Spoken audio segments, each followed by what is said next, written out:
De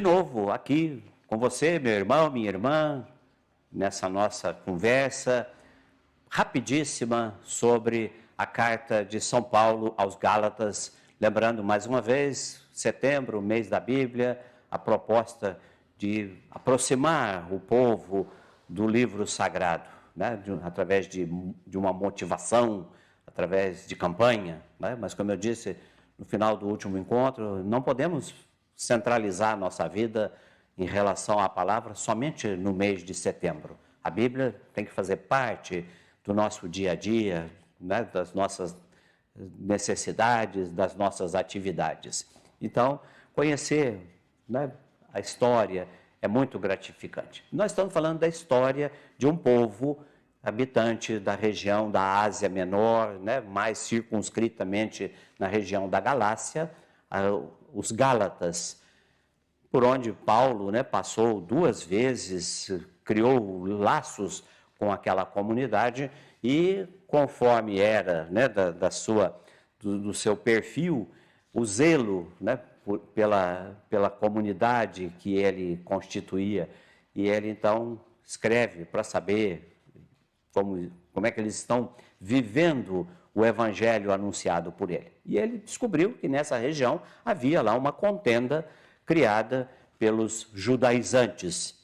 E hoje nós vamos falar um pouquinho do capítulo 3 e 4, muito rapidamente, mas antes de falar desses 2 capítulos, eu quero convidar, né, você, meu irmão, vai lá no livro dos Atos dos Apóstolos, finalzinho do capítulo 14, começo do capítulo 15 dos Atos dos Apóstolos, situando, né, cronologicamente, é o final da primeira viagem de São Paulo, a primeira grande viagem missionária de São Paulo, onde ele volta eufórico pela grande quantidade de gentios, de pagãos que aderiram à fé no Cristo ressuscitado e, né, foram adicionados, né, no grupo dos seguidores convocados por São Paulo.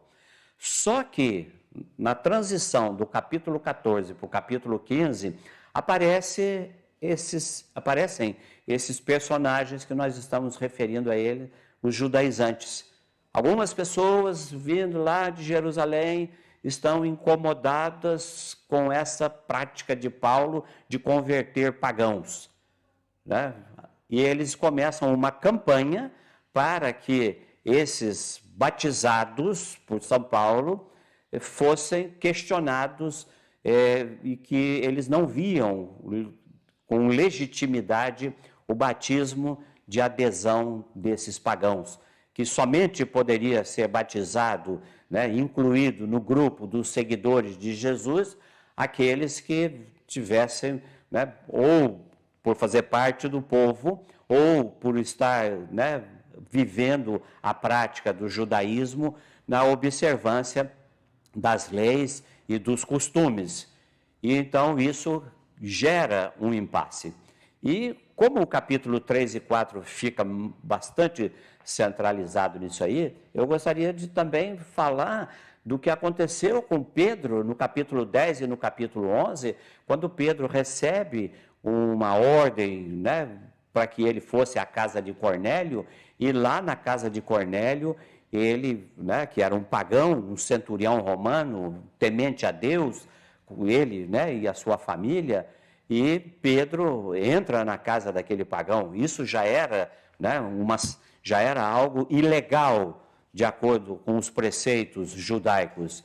E ele vai ser repreendido, né, pelas autoridades, mas ele vai dizer que quando ele estava falando o querigma, né, anunciando Jesus, todos eles, né, foram batizados pelo Espírito Santo.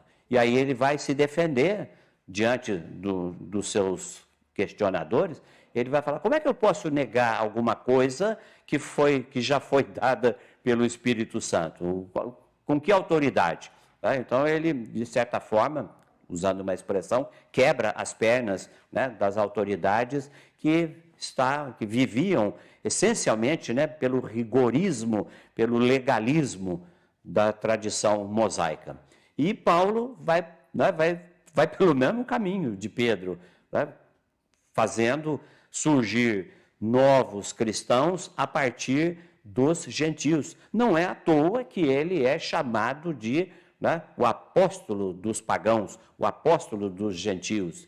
Então, com isso, meus irmãos e minhas irmãs, nós temos, né, elementos para ler o capítulo 2 e o capítulo 3, onde Paulo, usando o seu saber, o seu conhecimento, a sua formação rabínica, ele vai, né, devolver para os acusadores, né, os judaizantes que estão tentando fazer a cabeça do povo da região da Galácia, ele vai plantar, né, com bastante sobriedade, com bastante solenidade, a relação entre a experiência da fé e a vivência da lei. Porque ele vai colocar isso em termos da cronologia da história. Abraão foi chamado por Deus para conduzir o seu povo no século XIX a.C., por volta do ano 1850. Moisés é do século XIII, aproximadamente 500, 600 anos depois de Abraão.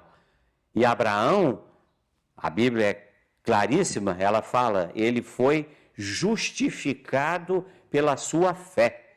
Por quê?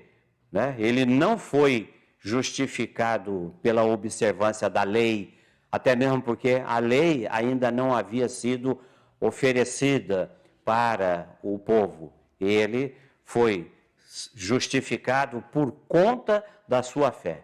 Então, Paulo vai trabalhar esse quesito. O que salva é a fé. A vivência fria, a vivência gelada da lei não salva.